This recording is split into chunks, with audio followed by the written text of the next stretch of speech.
Hi there. In this weekend's second reading, we hear really important words from St. Paul. He says, "It is as though we are ambassadors for Christ, tasked with handing on his reconciliation."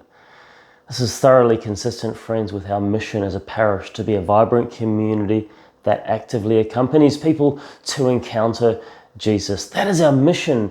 And in this weekend, following our 2 weekends of preaching on giving, we have another opportunity to respond. It's an opportunity which I would like to ask every single person to take up, and that's to become an identified giver. Our mission costs money. In the youth space, we've seen incredible fruit from 5 years of investment in that space. Over 30 teens have become Catholic. I'd like to start moving into the adult space, into the space where we can actively accompany you to encounter Jesus so that you can accompany other people to encounter Jesus. But friends, it's going to cost money. While we're already investing in our youth space, I want to invest in our adult space.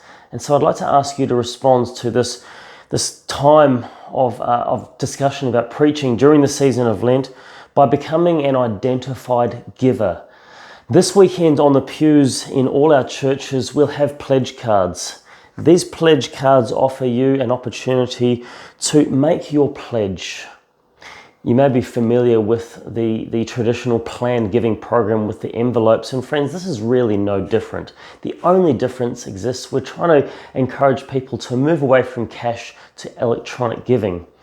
And so I want to walk beside you as we take this journey, but this pledge card asks for what you're offering God each week, your details, but most importantly, your method of giving, so we can measure more effectively where we are at according to the different ways of giving in our parish. I'm going to ask you to complete that and then to pop it in this envelope. Your privacy is the most important thing to me in this area and my small finance team. So friends, I asked you last week and I want to ask you again this week to respond. Particularly to respond if you feel convicted that this is an important area that God is asking of you, but to respond anyway, even if you don't feel convicted, because as I mentioned at the homily last weekend, the experience of God's love, God's joy, God's mercy often only comes after we choose a concrete action which expresses our trust in God's providence in our lives.